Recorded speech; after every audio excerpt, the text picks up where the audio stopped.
وَأَنِحْكُمْ بَيْنَهُمْ، پھر دوبارہ حضور سے تاکید کے ساتھ دوبارہ کہا، اور فیصلہ کیجئے ان کے مابین بما انزل اللہ، اس شریعت کے مطابق جو اللہ نے اتاری ہے، وَلَا تَتَّبِعْ أَهْوَاءَهُمْ، اور ان کی خواہشات کی پیروی نہ کیجئے۔ آج ہم کن کی خواہشات کی پیروی کر رہے ہیں؟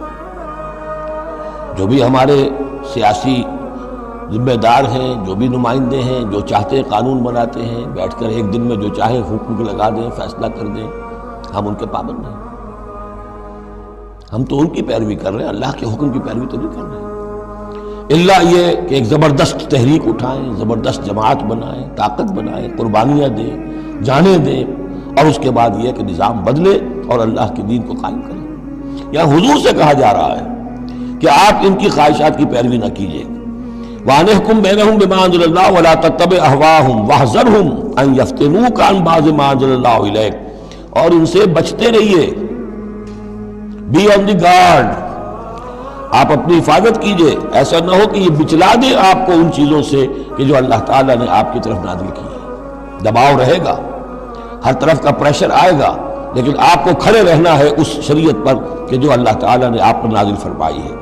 فَإِن تَوَلَّوْا، پھر اگر وہ روگردانی کرے، فَعْلَمْ، تو جان لیجئے، انما یرید اللہ ان یصیبہم ببعض ذنوبہم، کہ اللہ تعالیٰ انہیں ان کے بعض گناہوں کی سزا دینا چاہتا ہے۔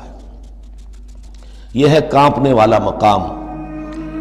اگر ہم اپنے اس ملک کے اندر اسلام کو قائم نہیں کرتے اور ہماری ساری کوشش کے باوجود وہ نہیں ہو رہا، تو اس کے کیا معنی ہے؟ اللہ کے عذاب کا کوئی کوڑا مقدر ہو چکا ہے۔ وَإِن تَوَلَّوْا فَاعْلَمْ أَنَّمَا يُرِيدُ اللَّهُ أَن يُصِيبَهُم بِبَعْضِ ذُنُوبِهِمْ، اگر وہ پیٹھ موڑ لیں، انکار کریں، تو جان لو کہ اللہ تعالیٰ در حقیقت ان کے گناہوں کی پاداش میں کوئی پکڑ اور کوئی اِنَّ بَطْشَ رَبِّكَ لَشَدِيدٌ کے مصداق کوئی سزا انہیں دینا چاہتا ہے۔ وَإِنَّ كَثِيرًا مِّنَ النَّاسِ لَفَاسِقُونَ، اور اس میں تو کوئی شک ہی نہیں ہے کہ لوگوں میں اکثر جو ہیں، بہت سے لوگ وہ فاسق ہیں، نافرمان ہیں۔ أَفَحُكْمَ الْجَاهِلِيَّةِ يَبْغُونَ، تو کیا یہ جاہلیت کے فیصلے چاہتے ہیں؟ جاہلیت کہتے ہیں اس دور کو جو حضور کی بعثت سے قبل کا دور ہے۔ تو کیا اب بھی یہ دستور، ہمارا دستور، ہماری روایات، ہماری ریت، اس کے فیصلوں پر چلنا چاہتے ہیں؟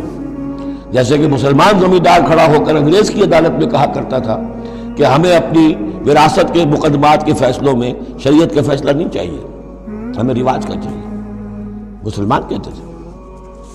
افحکم الجاہلیت یبغون، تو کیا یہ جاہلیت کا حکم چاہتے ہیں؟ ومن احسن من اللہ حکما لقوم یوقنون، تو اللہ تعالیٰ کے حکم و فیصلے سے بہتر کس کا حکم ہو سکتا ہے؟ لیکن کن کے حق میں؟ جو یقین رکھنے والے ہوں۔ اللہم ربنا اجعلنا منہم، ہمیں اللہ تعالیٰ اس یقین اور ایمان حقیقی کی دولت سے سرفراز فرمائے۔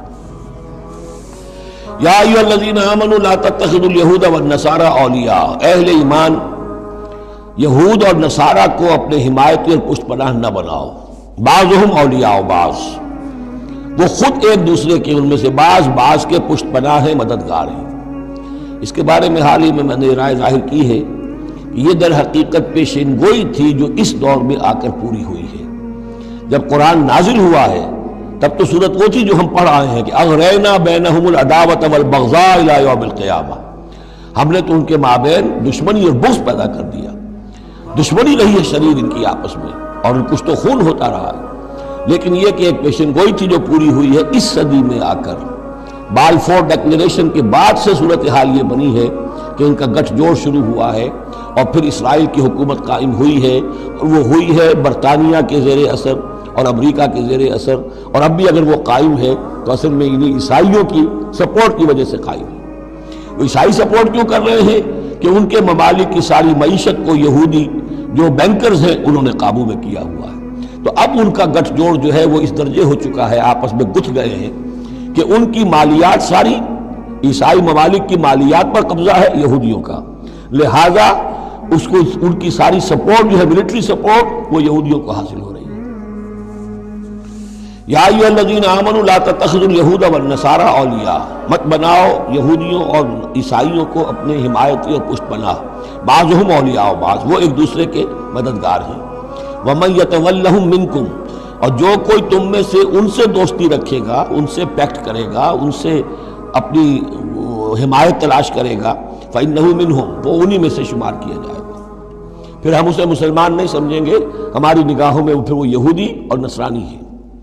ان اللہ لا یہدی القوم الظالمین، اللہ ایسے ظالموں کو ہدایت نہیں دیتا۔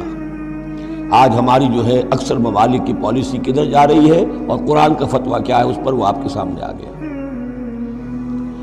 فَتَرَى الَّذِينَ فِي قُلُوبِهِم مَرَضٌ، تو تم دیکھو گے ان لوگوں کو جن کے دلوں میں روگ ہے، یُسَارِعُونَ فِیہم، انہی کے اندر گھسنے کی کوشش کرتے رہتے ہیں۔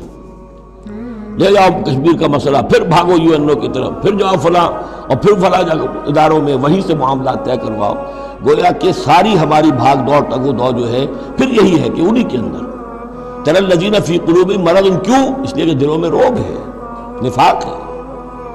ایمان ہو، اللہ پر اعتماد ہو، اللہ پر یقین ہو، اللہ سے خلوص اور اخلاص ہو تو یقین ہوگا اللہ مدد کرے گا ہماری۔ ان تنصروا اللہ ینصرکم، پھر آپ لڑ جائیں گے، بھڑ جائیں گے۔ جب وہ روگ ہے، اللہ پر اعتماد نہیں، خود اللہ کے ساتھ مخلص نہیں، توقع نہیں کہ اللہ مدد کرے گا، تو اب رہ گیا یو این او اور امریکہ بہادر۔ فَتَرَى الَّذِينَ فِي قُلُوبِهِم مَرَضٌ يُسَارِعُونَ فِيهِم، وہ تو انہی کے اندر گھستے رہتے ہیں، کوشش کرتے رہتے ہیں۔ یقولون نخشیٰ ان تصیبنا دائرہ، اب وہ کہتے یہ ہیں کہ ہمیں اندیشہ ہے کہ کوئی گردش زمانہ جو ہے اس کی ہم پر جو ہے کوئی مصیبت نہ آ جائے، ہم اس کے لیے ان کا سہارا لیتے ہیں۔ فَعَسَى اللَّهُ أَن يَأْتِيَ بِالْفَتْحِ وَأَمْرٍ مِّنْ عِندِهِ، ہو سکتا ہے کہ اللہ تعالیٰ جلد ہی فتح لے آئے یا اپنے پاس سے کوئی اور ایسا فیصلہ ظاہر فرما دے، فَيُصْبِحُوا عَلَىٰ مَا أَصَرُّوا فِي أَنفُسِهِمْ نَادِمِينَ، کہ پھر جو کچھ وہ اپنے جیوں میں چھپائے ہوئے ہیں اس پر انہیں نادم ہونا پڑے۔